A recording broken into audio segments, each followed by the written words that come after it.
This is WRUULP, Savannah, Georgia, 107.5 FM, WRUU.org. We are Savannah Soundings, community radio with global soul. Good morning, Savannah. This is Wayne Waters, your host for Savannah Lexicon on WRUULP 107.5, streaming online from the heart of Savannah's downtown historic district. Excuse me. Savannah Lexicon is a show designed to inform the listener about important social, political, and cultural issues that shape Savannah, as well as about opportunities to experience things in and around this beautiful city that might bring an added measure of grace and joy to your life. And today we are speaking with Jamie Espina, the Vice President of Service Excellence. Is that correct, Jamie? Mm-hmm. Yes, sir. With Hospice Savannah. So today's show is going to be one that is not one of our sort of fun shows, but it deals with a serious topic that needs to be dealt with and thought about and has been increasingly getting increasing attention nationally and internationally for that matter, which is the matter of hospice care and end-of-life considerations. So, Jamie, just if you would, first off, thank you so much for coming in today. We sure appreciate it. Just tell us a little bit about Hospice Savannah in general, what it is, what it's about, and generally sort of what sorts of services and things you guys get involved with. Sure. Well, thank you so much for having me, Wayne.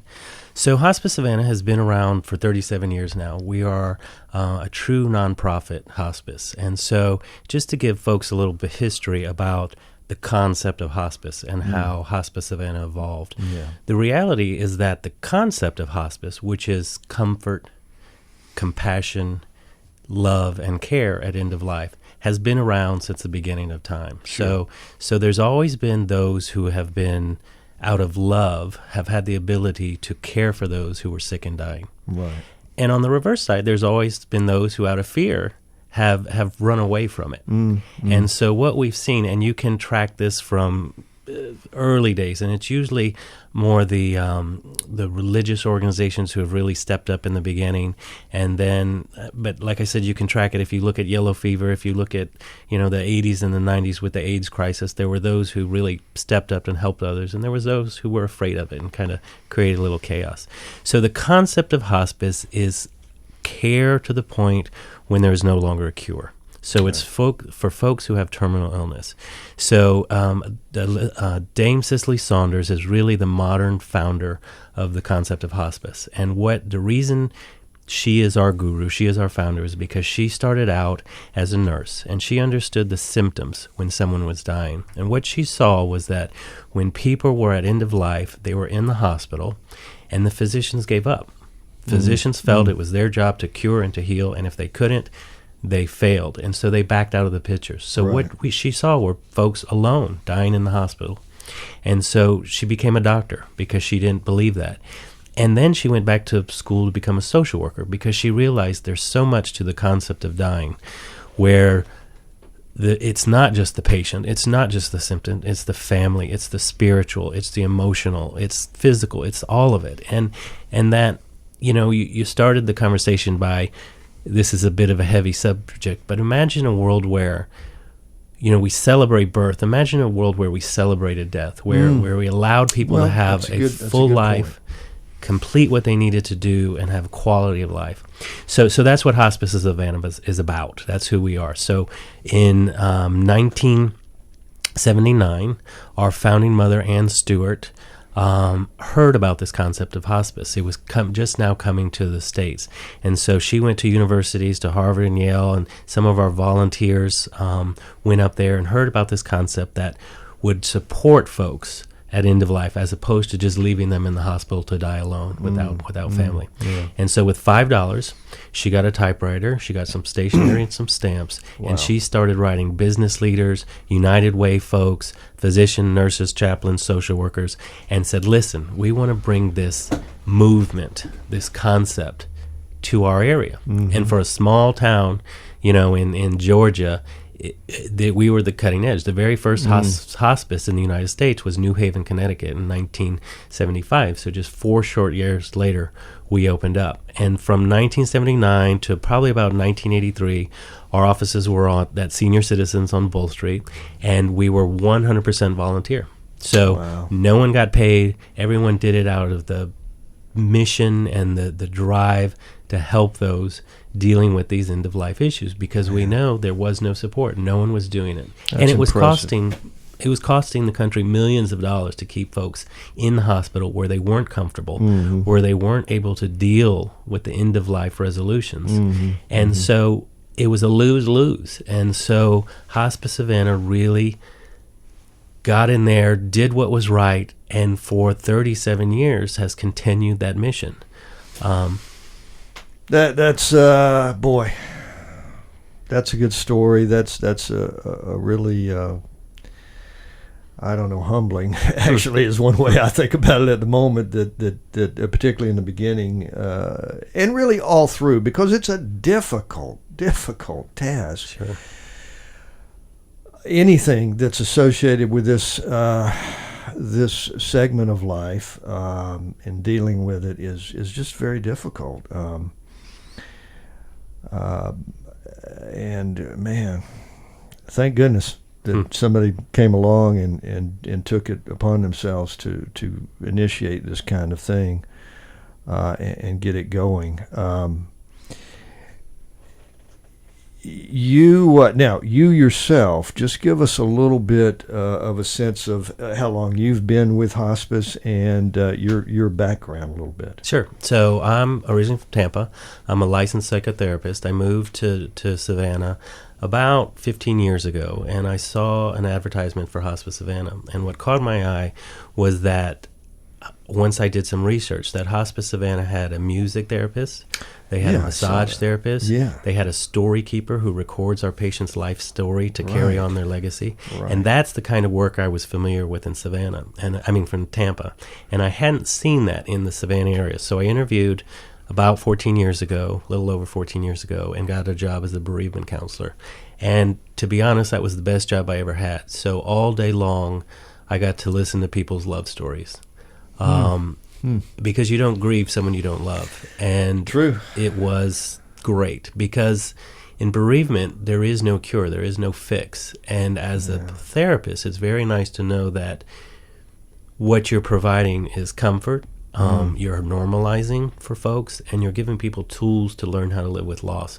But for me, it was fantastic, because you just heard these amazing, amazing love stories all day long, and how someone was so important in their life that moving forward is going to be difficult. But that's okay. Again, that's, you always look at the good and the bad. The good is they were fortunate to have someone in their life that has made moving forward difficult. So that's a gift. Not everybody could say that. Wow, you have an excellent perspective on this thing. I just love it, and that's a lesson, boy. I'll tell you what, to think of it in the proper context, because and I, like so many others, when we tend to think of this, we get uncomfortable. We think of it in terms of sadness and sorrow, and obviously there is that element to it, but you're making a very important point here, I think, that the point is to celebrate the life that was lived and the people and who this person meant to other people. Well, and I'll tell you why it's so important, and this is one of those mini stories that will always stay with me.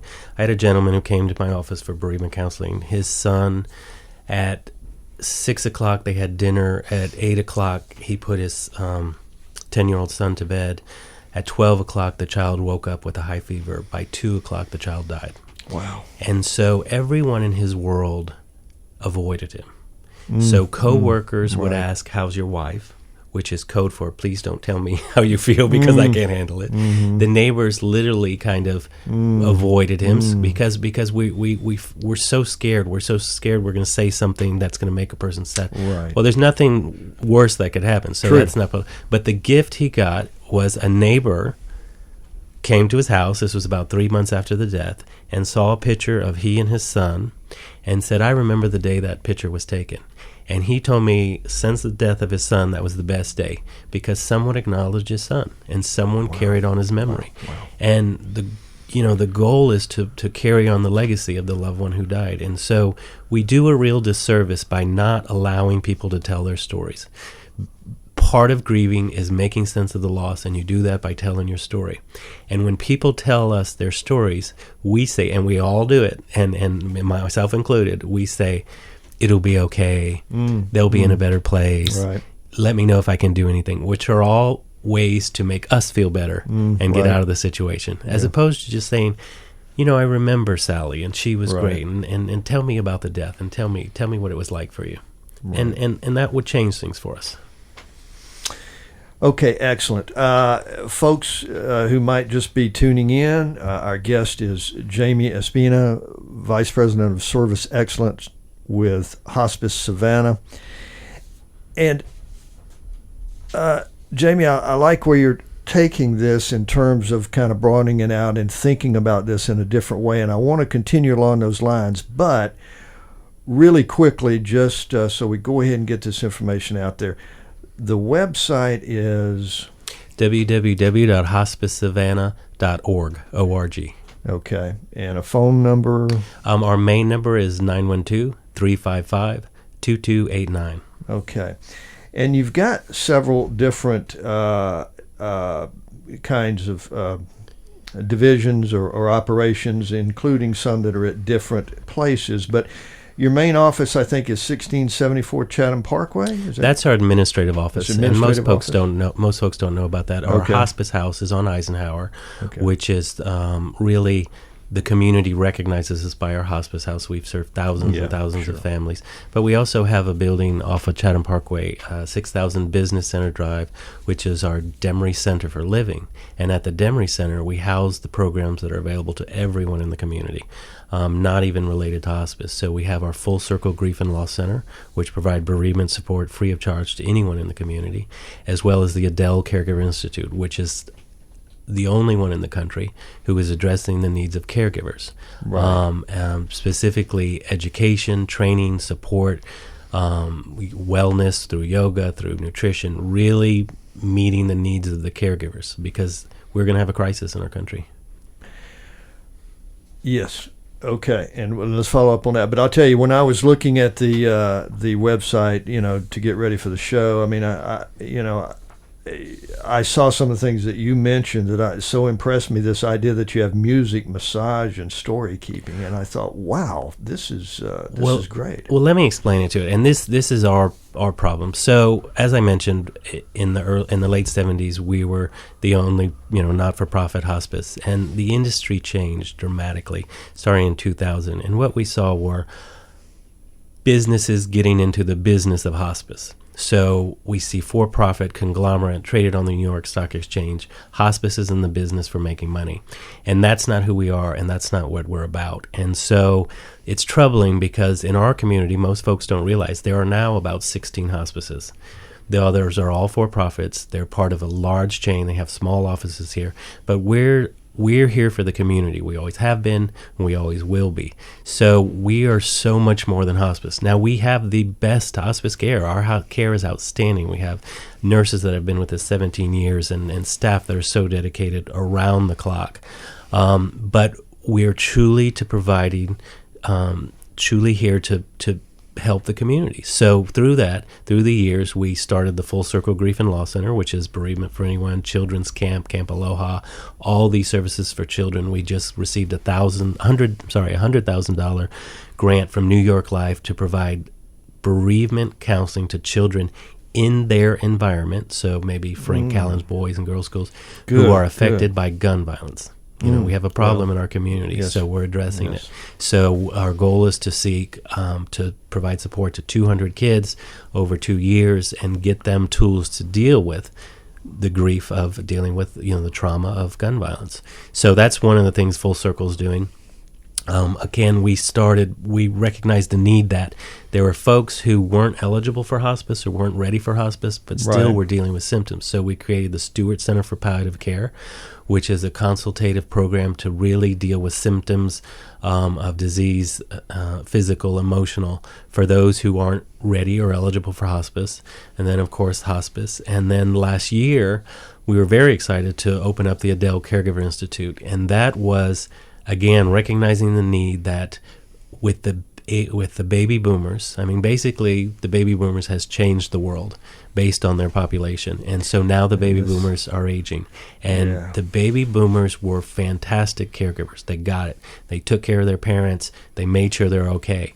My generation, right behind the baby boomers, were terrible. And so we believe there's a government program to take care of our parents, that some agency should do it, that we don't want to spend their money on them because we want it to come to us. Right. So we're facing a crisis. And so there's, it's very expensive to live in a facility or around-the-clock care. So we're trying to train family members to care for their loved ones. Right. Nobody's in the country's doing it like this. We've had some very generous folks in the community to make this happen, like the Adeles.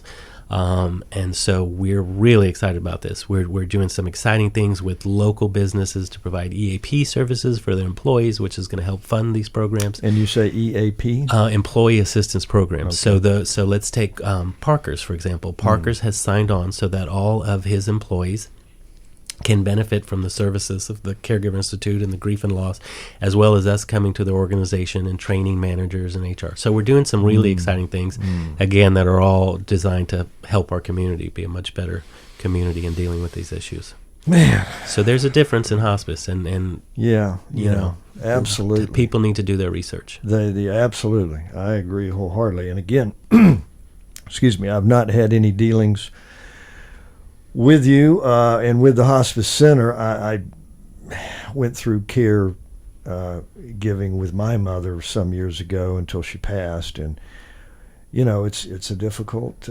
thing, but it's something that any decent person needs to do. And as you mentioned, just the demographics with the baby boomer population getting the age that they're getting now, and even though we've had tremendous increases in technology and healthcare and all of that, we're living longer generally and all that stuff. But believe me, we still have finite life spans. So that's interesting. And you look at the bigger picture. So chronic illness is basically new to the world.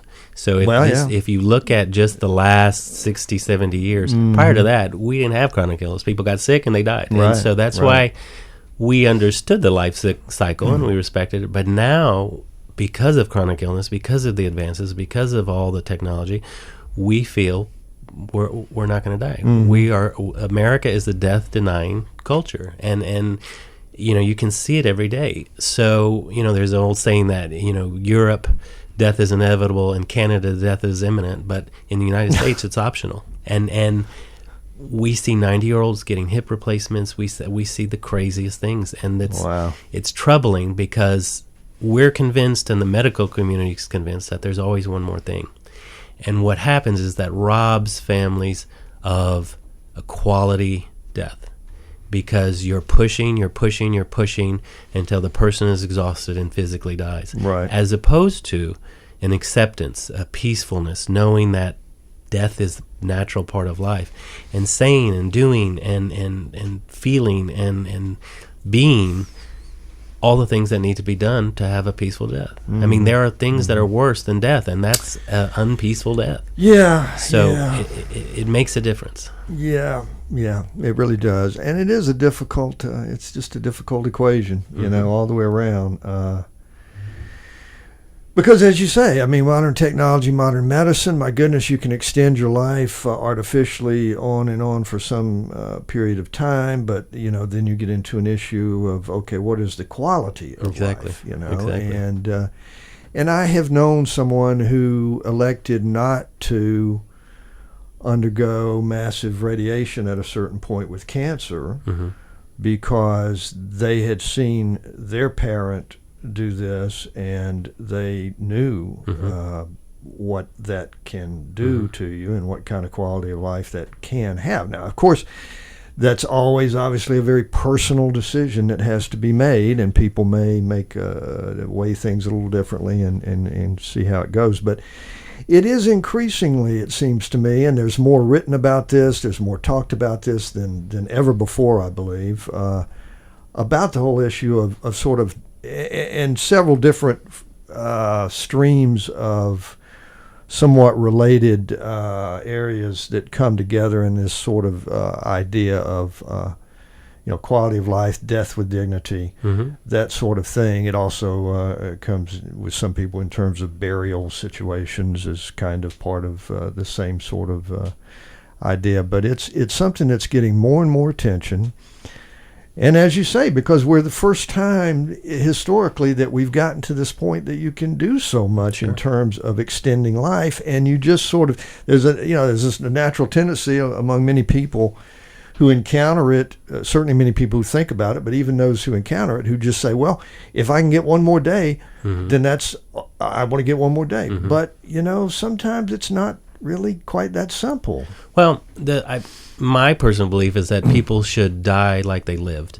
So if you're the type person that wants to squeeze every day out and every minute out of every day, go for it. I mean, that's great. And but also if you're the type person that values quality versus quantity, that should be your choice too. So the reality is we just need honesty. There's so many factors that get involved in these discussions, and the majority of it is fear. It's fear of being honest with people. It's fear of having these discussions. It's fear of saying what I want. It's fear of the medical community. It's fear of the physician having these discussions because they don't know how it's going to come out. So, that's why, for example, with the Adult Caregiver Institute, we educate people so that they can have these conversations. Right. We have a really exciting new opportunity. And this, when we started this Adult Caregiver Institute, it's just amazing how the community is coming together. So we now have 8 retired physicians who want to be part of the Caregiver Institute, who want to help families dealing with this and go to them with a doctor's office and act as a consultant and act as a support. Because, this is the craziest phenomenon in our culture where when we walk into a doctor's office, our IQ drops about 10 points. And we, the doctor says, how you doing? And you've been through heck. And you say, okay, great. Doing great. Thanks for asking. Well, you're not great. You're there for a reason. And there's just this disconnect with honesty and communication and that's got to change. And so that's why people need to make a decision and be educated prior to crisis. So that they can get through it. Because, it's coming. Yes. I mean, it probably, unless someone dies just in a very unexpected way. Let me tell you, so far, nobody's made it out without dying. No, absolutely not. It's coming. But sometimes, some people can die unexpectedly and very quickly, so that's a different kind of scenario. But you're right. I mean, generally speaking, and again, given the medicine, given the technology, and all these sorts of things, I mean, it is coming, folks, and for each and every one of us, one way or another, and we really do. I mean, in a sense, this is death coming out of the closet, so to speak. Well, so it's really philosophical, and it's really how we've gotten here. So if you step back, and it's easy to step back when you're not dealing with this, but if you step back and you think of, Savannah, I can look out this window here and see these beautiful oaks, which makes Savannah so famous. So the theory of the oak is that they're with us for 300 years. So they grow for 100 years, they live for 100 years, and they die for 100 years. And with this recent hurricane, we've seen oaks that have been here for 250, 300 years that are on the ground and are hollow inside. So they basically kind of evaporated from within. And so that's their life cycle. And if we look at ourselves and say, okay, and now with technology we'll say 30 instead of 25, but so we grow for 25 years, or 30 years, we live for 30 years, and we decline for 30 years. And that's our life cycle.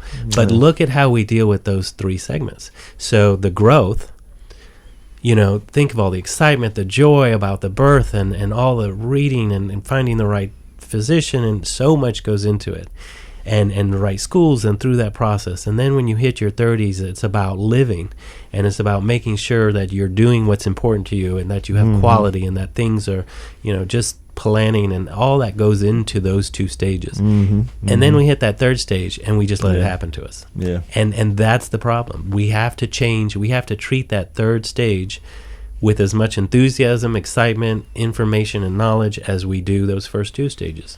And I think it's happening. I think the baby boomers are redefining that. I think they're showing us, you can live fully, but we really have to embrace the plans, Yeah. finding the right physician for you to deal with end of life, all those things that are important.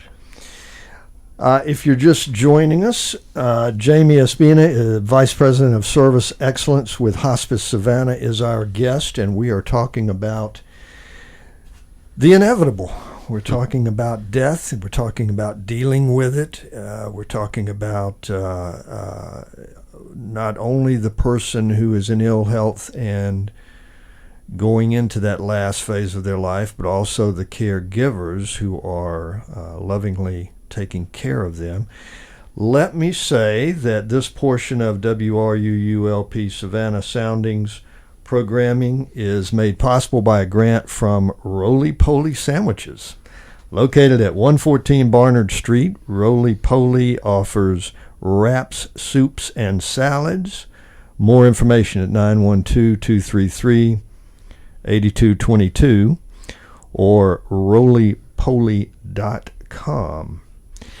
And to get back to Hospice Savannah and that sort of thing, it's really good to know that you guys are out there, and particularly as multifaceted operation as you have. Again, I was just knocked out just in doing a little bit of the research and looking at this. I have to admit I had not been particularly aware of you prior to that.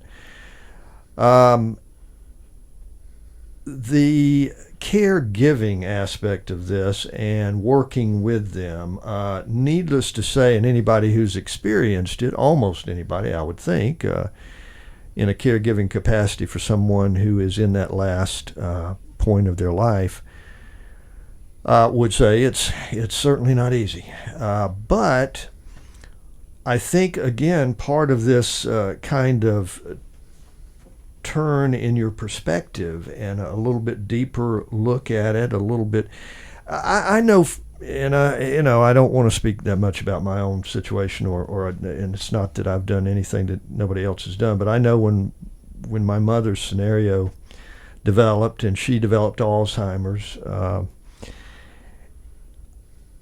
a key point for me was when I came to just, you have a natural tendency, I think most people do, I did, in that scenario, to sort of want to kind of gently but make them conform to normal reality, as it were. Mm-hmm.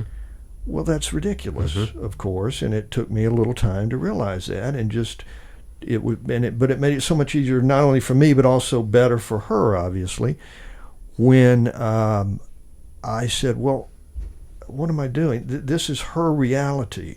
I have to accept that and just make sure she doesn't do anything that's dangerous, of course, but there's absolutely no sense to be antagonistic to the reality as she was experiencing it.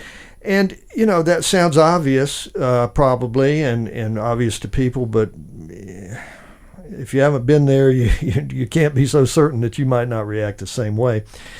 So that's part of it too, I think, and just a different perspective and just accepting what's happening as natural, as inevitable in a sense, and going with it. But at any rate, it's really nice to see this much attention that you guys are putting on preparing and educating and comforting and all of that for the caregivers as well.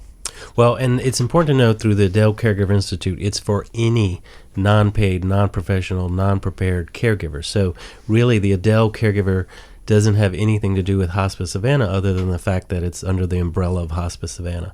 So the majority, what we're seeing, so we have moms who are caregivers to autistic children utilizing our services. So it's any caregiver, but dementia is the big one for caregivers because it's a 10, 12, 15 year process. And so what we're finding is our dementia caregivers are educated and they know what's going on, but they're burnt out and they're stressed and they're overwhelmed. Yeah. And with dementia, it's always, there's something new.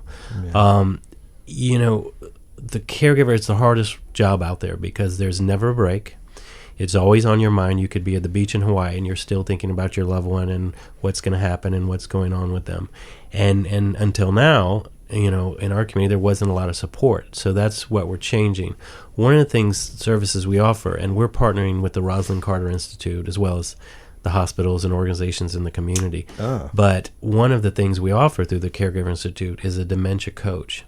So picture a life coach for a caregiver who's caring for someone with dementia. And they come in the home. Yeah. They come in the home. They're with you for about 6 months, and they just help you problem solve and help you deal with the issue.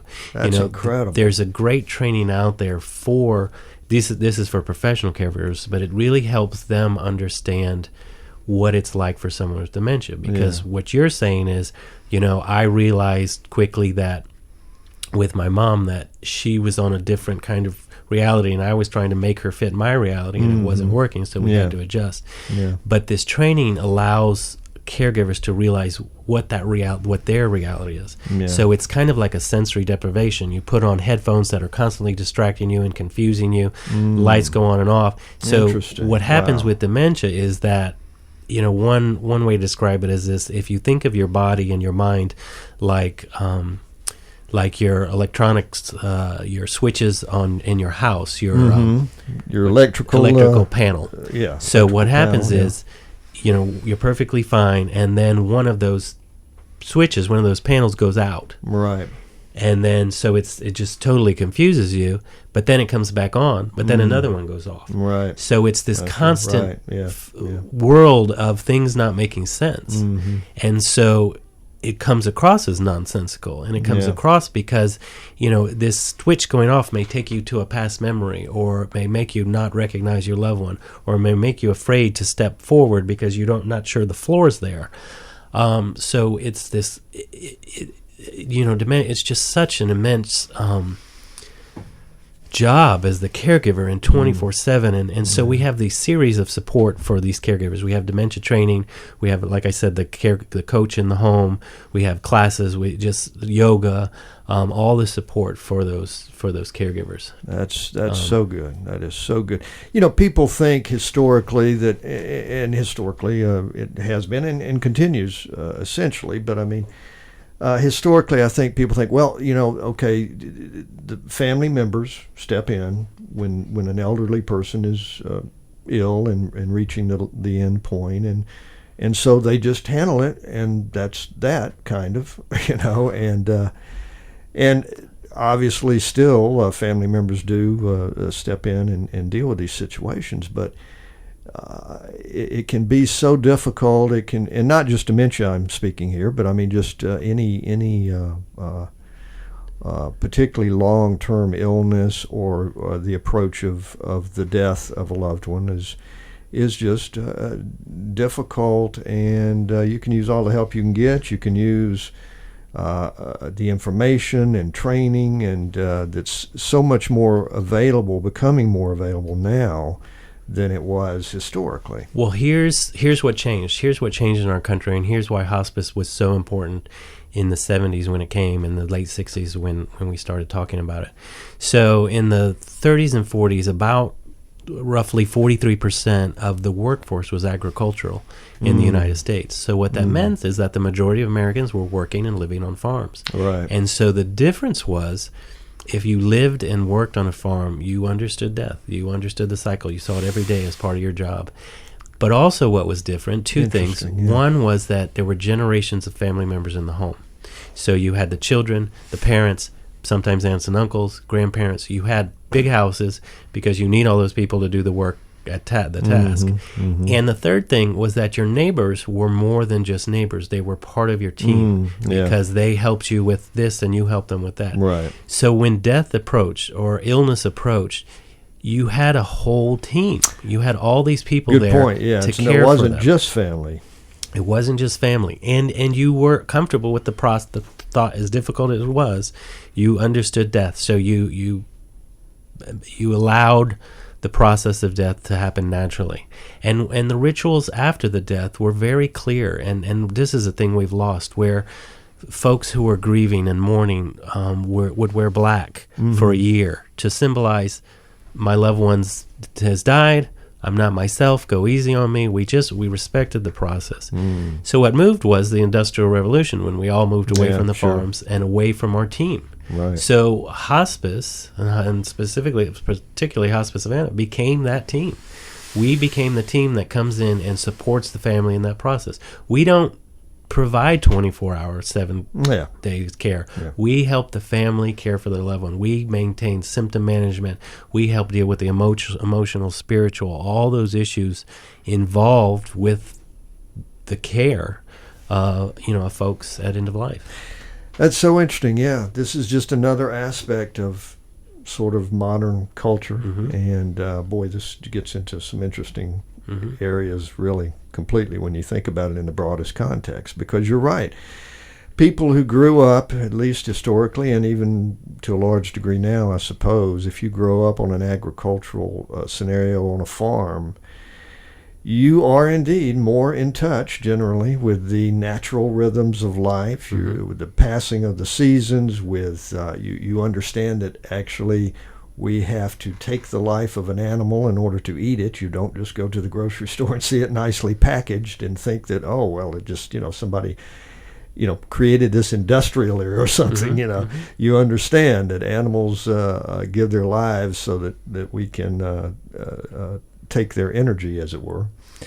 And you are definitely in touch with life in a way that is very much harder to maintain in a modern industrial and particularly city environment. There's a movie I just saw the other night. I believe it's called Captain Fantastic. And it's about a father who takes his kids to live in the woods. I haven't seen it, but I heard about it. It's very Viggo Mortensen. So, but what struck me was, and I'm giving a little way of the story, so I apologize. But the wife, the mother, commits suicide. Oh, wow. And so the family leaves the woods and comes to his sister's house. And so his sister has her kids, and his kids are there. And one of the people in the group asked about the mother and how she died. And he says, he's very open and honest with his kids, and he says she suffered from depression, and the depression became overwhelming, so she killed herself. She took her own life. Yeah. And the kind of more traditional American family, his sister, was just completely freaked out that he would provide that level of honesty about how she died. Right. And so she said, you can't tell kids that, you can't talk to kids like that. So she dismissed her kids, and so they went into the other room and got on video games where they're killing people. Right. And so they're constantly killing people. So it's kind of that concept. It's fascinating that the comfort level of allowing your children to play games where you're killing people, but to have an honest discussion about death by suicide. And that reflects where we're at. It reflects our fear of the honesty of dealing with death and dying.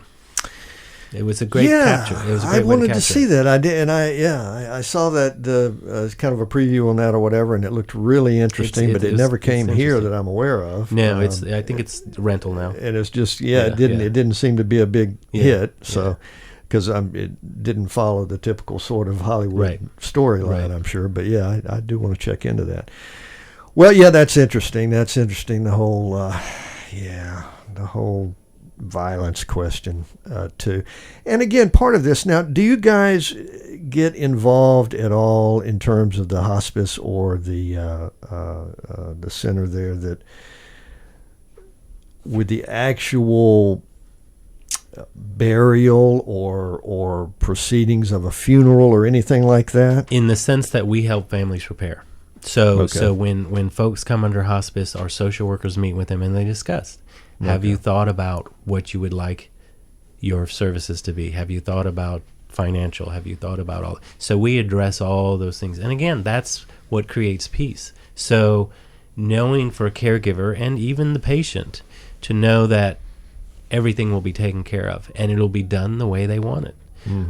Someone was telling me yesterday about a gentleman who was with the Savannah Theater, and he was a young guy, and he died, and his funeral was, for years he was in Disney. It was a character in Disney, and so his funeral was at the Savannah Theater, and it exemplified his life. It was all about performance and bringing joy, and that's, that's a great way to look at it, to celebrate your life in the way that you would want it. So we help families accomplish that. Well, that's good, because this is another allied issue, I guess, that's kind of ancillary to this whole thing, is the idea of a funeral or whatever sort of final ceremony you want to have. I'll never forget that. Well, someone I know anyway. Their child died. Their child had a particular wish for their child wanted to be not buried, but cremated. And they didn't do that. Now, obviously, the child was gone, and we would assume does not know that who actually knows, but we don't know Right. that they had any idea that wish was not followed. But I was furious. Now, I didn't express that to them, but that just, what about that? Any ideas on that? I'm just throwing things that come into mind as we're having this very interesting discussion. But that's a tough one, and I'll tell you why. I mean, I do believe, I agree with you that people's wishes should be honored. There's a reason that they wish that. But I will say, because one of the first bereavement groups I did was a group of parents who lost children, and there was the parents of about 17. And actually, it turned out majority were teen boys, and so they were all grieving the loss of their teen sons. And so at the end of the session, the parents literally pushed the two counselors out and came together. And the reason that is because there is, we don't like to compare grief, but there is no loss like the loss of a child. The goal, as I said, the goal of the mourner is to make sense of the loss, and that will never make sense to those parents. And so they're constantly finding ways to keep connected and to stay close. And so I could see where for them, and I don't know this story, but for them, having a burial site, having an intact body may have been their feeling to stay close and to stay connected. So it's hard. You can't judge someone, but again, you can see it both ways, where you want to respect the child, but that's a tough one. Yeah, that's a tough one. And I understand. I've heard that. I mean, the idea essentially that the ceremony is for the survivors, right? Not really for the one who passed along. But well, I don't know. I have a little bit of a problem with to that. Look at it again as far as not dealing with things. In our culture, there is no word if you lose a child. So if you lose your spouse, you're a widower. If you lose your parents, you're an orphan. But there is no word if you lose a child. And it's because we can't speak it. We don't want to speak it.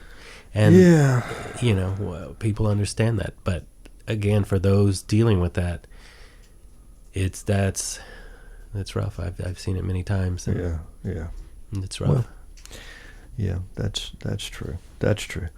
Again, those who may be just coming in, we are speaking with Jamie Espina, Vice President of Service Excellence, Hospice Savannah, about all sorts of issues regarding the end of life and its many aspects, and caregiving for those who are reaching that point in their lives, as well as, in some cases, really even just dealing with caregivers in general, in whatever capacity you are a caregiver.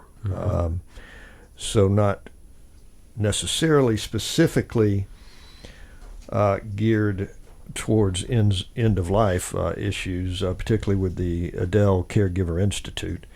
And again, that's the kind of that sort of your services, your offerings there are essentially available to anyone. Any caregiver. And the problem, first of all, they're at no cost, and as well as our grief and loss services are at no cost. That is just remarkable, and an incredible thing that you guys do. And by the way, if I am correct on the information that I've found, you have obviously full and part-time staff, but you also have a goodly number of volunteers, I think. Yeah, we have over 200 volunteers. Volunteers are the core of hospice. Yeah. They are behind the movement, and they do everything from, we have pet volunteers who bring in pets for pet therapy. We have music volunteers. We have volunteers who sit with families. We have volunteers who we call bridge. So if there was no family member, they would be with the patient 24 hours so they don't die alone. Okay. We have volunteers who cut hair. We have volunteers who do photography. We have volunteers who make things happen. This makes my heart feel good just hearing this. And that there are people out there who are willing to do that and thoughtful enough to do that. And we're actually building up our volunteer base for the caregivers because they've been through it and they want to help others. As I mentioned, those physicians who want to volunteer and help provide some insight. So we have a huge base of volunteers, and then that is truly what makes Hospice Savannah who we are. Our volunteers. Obviously, anybody who might happen to be listening who might be interested in volunteering in some capacity can certainly contact you guys. Absolutely. Go to the website. There's a page they can fill out the application. You'll be contacted personally and given information on the training dates. But the other volunteers that probably don't get mentioned often are our board. So we have an amazing board. They're all 100% volunteers. They give so much time. They're there almost as much as I am sometimes between board meetings and finance meetings and this type of meeting. And they've been advocates for us, and they've, again, made us who we are. And they're pillars in the community. I mean, the people on our board are the people who have made Savannah what it is. And so we're thankful that they're part of it. Man, this is just a good organization all the way around. I'm loving what I'm hearing, and it's a difficult subject, but it's part of life and a very, very important part. It's one of the major stages of life as you slide into that phase where you're on the way out, and then you have people around you who are helping to take care of you and try to make that passage as peaceful as it can be. And one thing I don't think people think about when they think about hospice. So we, at any given time, we can have patients who are 0 to 108. And I say 0 because sometimes mothers know that the baby will be terminal when it's born. So that when the baby does arrive, they become a hospice patient. And so we care for them as long as they're with us. And it's a phenomenal thing, again, that, you talk about difficult, that is difficult. But what the gift that we can give is allowing families to bond, allowing families to create memories, allowing families to make every second filled with quality and love and passion. We've had stories where we've brought in yoga specialists. We had a baby who was dying, and the baby was losing the ability to connect with the mother. So we brought in a yoga specialist who worked with children to use yoga to let them physically bond, to let them connect. We used photography. We used just anything we can to really allow these families. So anywhere from 0 to children, teens, 20s, 30s, 40s, 50s, 60s, all the way through. So terminal illness isn't necessarily an age-related thing at its 70s, 80s. It's all That's ages. True, yeah. And so we've done some phenomenal things to bring meaning to that period of life. So I'll never forget, we had one young girl who loved princesses, and so she loved. We were able through a generous community donation through George Flanagan, who helped us bring joy to people's lives. That was his goal. He gave us money to bring joy to people's lives. So we have that money. And so we bought like $1,000 worth of American Girl dolls, and we brought in these princesses that are professional princesses. It's got a nice job title. And they came in, and we created a princess themed day, and so at our hospice house, and so it was nice. Her dream day. We made it happen. And so nice. We do that for families. That's part of who we are. As a nonprofit, we can make that happen. We had one patient who she loved the holidays. So for a week, or maybe it was 2 weeks, every day was a different hospital, a different holiday. So we had Valentine's Day, we had 4th of July, we had Thanksgiving, and so Christmas. So each day, the whole room was completely decorated differently, and that's good. Just celebrating those things. And that's about, the option is that memory or your loved one sitting in a hospital alone. Yeah, right. Battling. We use that word battle, which everyone should battle. Everyone should try to beat an illness. But on the flip side, when we use the word battle, when people die, then it sounds like they failed. And it's not a failure. No. It's just the process of life. Yeah. Man, you guys do good work.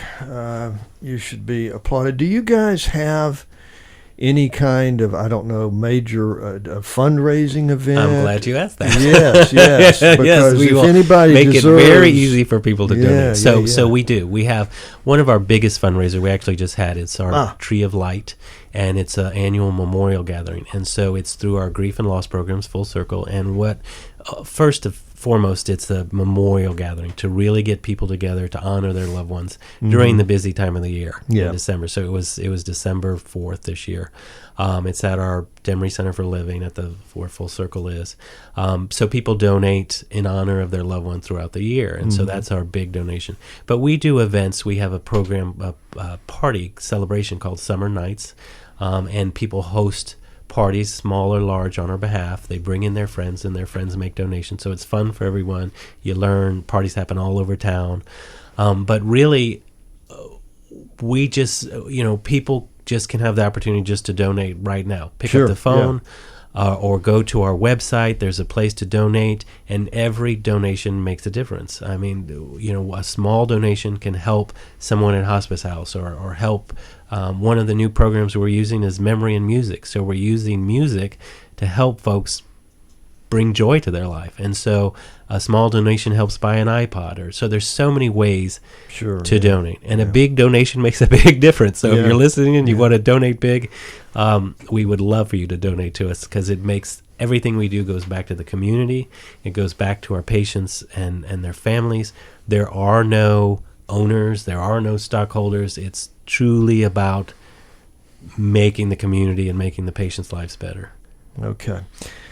Well, I'm definitely going to put down for you or someone else with the organization to come prior to the summertime thing, great. Summer Nights Party, because, my goodness, from my perspective, if there's any organization in town that... Well, in the theory, I actually stole that. I shouldn't say that. I stole that idea from Tampa. Years ago, I worked at Tampa AIDS Network, and we called it Sticks of Fire. But the theory is, we did Summer Nights here because that's the time of year we do it. But the theory is that if everyone in the community brings a stick together, when you all gather, you light it and you have the ability to make a fire. And so the idea of parties all over the city, educating folks, having these end-of-life discussions, so fun and importance at the same time, allows us to change our culture and allows us to make things different for others. Excellent. I will definitely get you back on. Hang with me just a minute, Jamie. We're running out of time here. I do want to tell everybody that we'll be back next week, of course, on Wednesday from 9 to 10. And we have online archived all of our shows, so anyone can go at any time to our Facebook page to listen to any shows. And if you want to hear this one, for instance, again, it will be there. And any of the other shows that we've done from the very beginning. So I do certainly hope that you listen to us again next week and every week. It's Savannah Lexicon on WRUULP Savannah. And we will see you next week. Jamie, again, thank you so much. I appreciate it. Very worthwhile organization. And we'll see you again. Well, it's my pleasure. And, Hospice Savannah's been here. We will be here. And our tagline given to us by someone in the community said, we are people with a gift for helping. And we're here to help. Thank you. All right. Very good. Thanks a lot.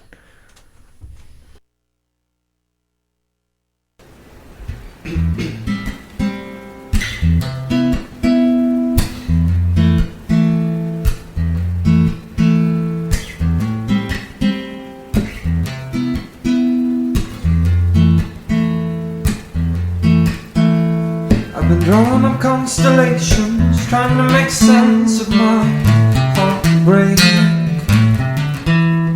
It seems I've been chasing a season, winter, spring, or somewhere in between. And suddenly I have a chance to cut the strings and move on. Where to? I'm a waterfall or a raindrop, or maybe I'm a wellspring. I'm the answer or the question, or maybe I'm forgotten. I'm staring at so many people, one by one, and they're gone for long. And just when I feel I have reasons to reappear, you step off and walk on. Forever is regrettably yours, to substitute pain for the Lord. If you've got restraint, I'm a casket or a tombstone, or maybe I'm a heartbeat. I'm a cellar door or a keyhole, or maybe I'm a dead ball. I'm a waterfall or a raindrop, or maybe I'm a wellspring. I'm the answer or the question, or maybe I'm forgotten, forgotten. For now, I'm forgotten. For now, I'm a casket or a tombstone, or maybe I'm a heartbeat. I'm a cellar door or a keyhole, or maybe I'm a deadbolt. I'm a waterfall or a raindrop, or maybe I'm a wellspring. I'm the answer or the question, or maybe just forgotten, forgotten.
Psycho babble.